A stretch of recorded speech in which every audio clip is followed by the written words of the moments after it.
इस कार्यक्रम के पुण्यार्जक हैं श्री निर्मल कुमार जैन मोथिया, श्री जगदीश प्रसाद जी जैन, श्री विमलेश, श्रीमती उषा जैन मार्सेंस, श्री दिलीप कुमार जैन, श्री राजीव कुमार जैन बीडी, श्री भोलानाथ जी जैन सिंघई, श्री नीरज जी जैन। जिसको नजर लग जाएगी वह आप पे ग्रहण नहीं होगा। इसी तरह से आपको यदि सेवा करना है तो यदि उस सेवा को दूसरे की नजर लग जाएगी, उस आसन को दूसरे की नजर लग जाएगी, तो बताइए फिर नेत्र में रोग हो जाएगा। नजर लगना ही तो नेत्र रोग होना है, और उस नेत्र रोग को दूर करने के लिए सिंहासन पर बैठे हुए बीतरागी देव के पास आए हैं। हे बीतरागी देव, सत्य पर बैठने वाले, आप मुझे बता दीजिए कि मेरे नेत्रों का रोग दूर कैसे होगा। प्रभु बता रहे हैं, सत्य को देखो, सत्य को जानो। आपका सत्य आपके अंदर है, आपका आसन आपके अंदर है। बाहर के आसन पर रहे, बाहर में कोई आसन दे या ना दे, आप खड़े रहना, आप अपने निज आसन पर बैठ जाना। जो निज आसन पर बैठा है उसे बाहर के आसन की आवश्यकता ही नहीं है। देखो, कहीं भी जाओ, किसी के द्वार पर जाओ, कोई ना कहे आइए बैठिए, कोई ना कहे चिंता मत करना, बहुत अच्छा सा आइडिया है। आप तो दोनों हाथ नीचे कर लेना, कायू सर करने लगना, आ जाएगा याद। सिंहासन प्रातिहार्य है, और सिंहासन प्रातिहार्य में कहा गया है अपने आप आसन पर बैठ जाइए, अपने आप पर शासन कीजिए, तुम्हारा सब कुछ विकल्प समाप्त हो जाएंगे, तुम्हारे सारे रोग दूर हो जाएंगे। क्योंकि आसन नहीं देगा कोई तो विचार आएगा, इसने मुझे आसन नहीं दिया, मैं भी इसे आसन नहीं दूंगा। इसने मुझे बैठने का नहीं कहा, मैं भी बैठने का नहीं कहूँगा। इसने मुझे पूछा नहीं है, मैं भी नहीं पूछूंगा। आचार्य भगवान कहते जब तक तुम बाहर को देखोगे तो तुम्हारी आंखों में रोग होगा। जिस दिन तुम बाहर को देखना ही बंद करोगे उसी दिन तुम निरोगी हो जाओगे। क्योंकि रोगों को हरने वाला यह भक्तंबर स्त्रोत है। भक्तंबर स्त्रोत की ऊर्जा विद्युत ऊर्जा में वह सामर्थ्य है कि आपके रक्त को खींच ले। तो इस भक्तंबर स्त्रोत की ऊर्जा में भी इतनी वो शक्ति है, इतनी सामर्थ्य है कि आपकी बॉडी के संपूर्ण रोगों को निकाल करके वो बाहर कर सकती है। अंकित भैया, इस भक्तंबर स्त्रोत में वो शक्ति है, दिखती नहीं है। जैसे विद्युत में करंट है, वो सामर्थ्य है, यदि किसी को टच किया जाए तो उसका संपूर्ण रक्त जल जाता है। इसी तरह जिसने भक्तंबर स्त्रोत की ऊर्जा को जान लिया है, उसका अनुभव किया है, उसकी थेरेपी ली है, उसका ध्यान किया है, तो ये इस भक्तंबर स्त्रोत में वह सामर्थ्य है, वह संपूर्ण रोगों को दूर कर देगी। यदि आपके अंदर में सामर्थ्य है तो विचार कर लीजिए कि विद्युत मेरा कुछ नहीं कर सकती तो कुछ नहीं करेगी, करंट मेरा कुछ भी नहीं कर सकता तो कुछ भी नहीं करेगा। यदि आपके मन में आ जाए पहले से करंट मेरे को लग जाएगा तो मैं मर जाऊंगा, लगे या ना लगे, लगे या ना लगे, तुम अधमरे तो पहले से ही हो गए हो, पक्का। ऐसे सत्य है, बिल्कुल सत्य है। इसी तरह आप यदि विचार करते हो, लेकिन हमारे और आपके अंदर में एक डाउट सबके अंदर में पहले से पड़ रहा, ऐसा होगा कि नहीं होगा, इस काव्य से ऐसा होता है कि नहीं होता, बुद्धि बढ़ाना है, मेरे कान में दर्द है, मेरे सिर में दर्द है, नाना तरह के विकल्प हैं, कौन सा काव्य करो? अरे जो बनता है वो करो, क्यों विकल्प करते हो? भक्तंबर स्तोत्र के तो 48 काव्यों में वह सामर्थ्य है, जो पहले काव्य में सामर्थ्य है वह 29 नंबर में है, जो 29 नंबर में है वह 45 नंबर में है, और जो 45 नंबर में है वह 48 नंबर में भी है तुम्हारे श्रद्धान पर। तुम विश्वास तो रखो, आधे स्वस्थ तो तुम पहले हो जाओगे। जिस क्षण तुम्हारे अंदर में आ जाएगा मैं स्वस्थ हो जाऊंगी, उसी क्षण, जब तक मन में नहीं आएगा होंगी कि नहीं, मैं भोजन कर पाऊंगी कि नहीं, मैं बोल पाऊंगी कि नहीं, मैं बैठ पाऊंगी कि नहीं, मैं अभिषेक कर पाऊंगी कि नहीं, ये निगेटिव थॉट, ये सबसे पहला आपका परिचय बता रहा है। यदि कोई ज्योतिषी के पास जाओ, कोई मुनिराज के पास जाओ, वो पूछते हैं बोलिए बोलिए कुछ, महाराज कुछ पूछना है? जी हाँ पूछिए। और आपने बोलना प्रारंभ किया, बस मुनिराज विचार करते हैं, सबसे पहले वो गौर से सुनते हैं तुमने बोला क्या है। बोलने में सबसे पहला वर्ड, सबसे पहला अक्षर कौन सा था, सबसे पहला पॉइंट तुम्हारा कौन सा था? और यदि निगेटिव पॉइंट हुआ तो मुनिराज ने कह दिया भैया अभी बहुत समय लगेगा, बहुत पुण्य संचय करने की आवश्यकता है तुम्हारे लिए। यदि आपका पॉजिटिव विचार होगा, विचारधारा पॉजिटिव होगी, सकारात्मक सोचोगे, तो मुनिराज और गुरुजन आपको आशीर्वाद दे देते भैया आपका काम बहुत अच्छे से बहुत जल्दी हो जाएगा, आप विकल्प मत करो। आप जाते उनके पास हो, आशीर्वाद उनसे लेते हो कि आशीर्वाद दे दो मेरा कार्य अच्छे से हो जाए। आप यही कीजिए, महाराज श्री मैं सम्मेद शिखर जी की यात्रा पर जा रहा हूं, मुझे वंदना के लिए आशीर्वाद दे दीजिए। होगी कि नहीं, होगी कि नहीं? विचार चलना, अरे होगी ही होगी, तुम क्यों विकल्प कर रहे हो? ये विकल्प दर्शा रहा है तुम्हारे मन अभी पवित्र नहीं है, इसलिए तो तुम्हारे मन में अपवित्र भाव आ रहे हैं, और ये अपवित्र भाव ही तुम्हारा सत्यानाश कराते हैं।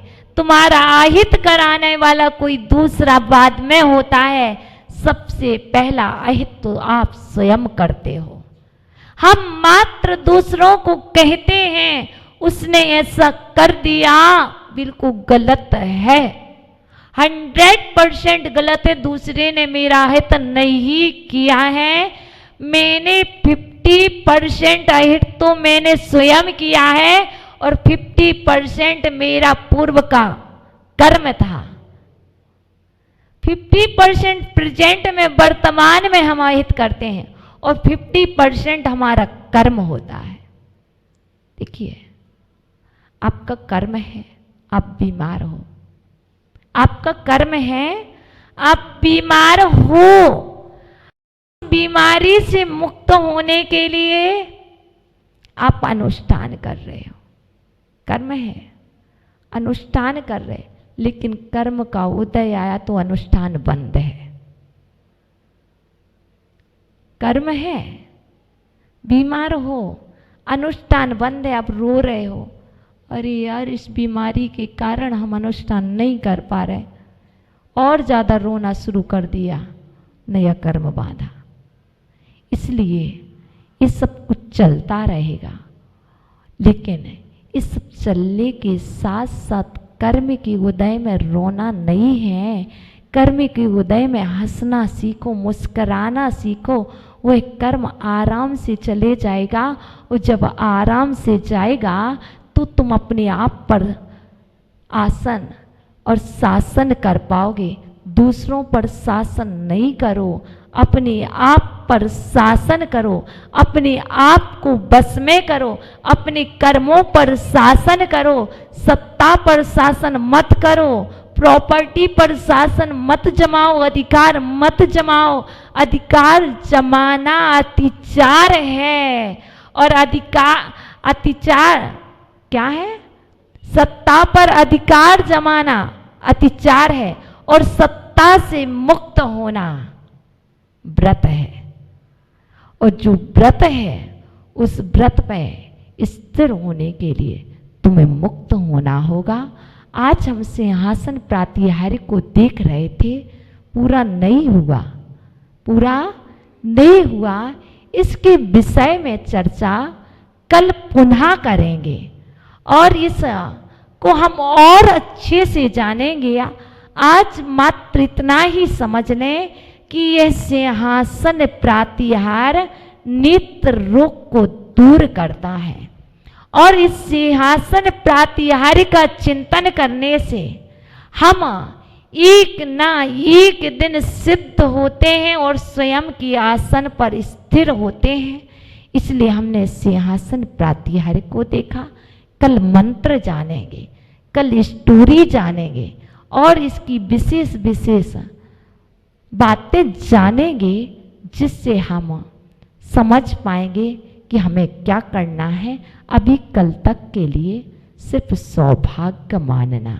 ये मेरा सौभाग्य है कि आज मैं यहाँ पर आ पाई हूँ। ओम नमः।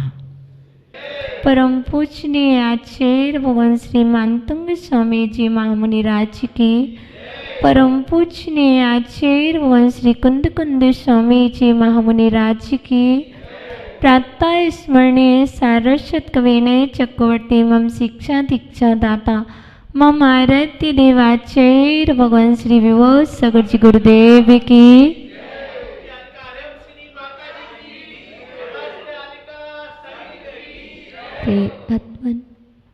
ये जिनेन्द्र वाणी, आगम वाणी, तीर्थंकर वाणी, स्यात्तात वाणी, गुरुवाणी त्वमेव जयतो, त्वमेव जयतो, त्वमेव मम कंठा आगच्छतु, आगच्छतु, आगच्छतु।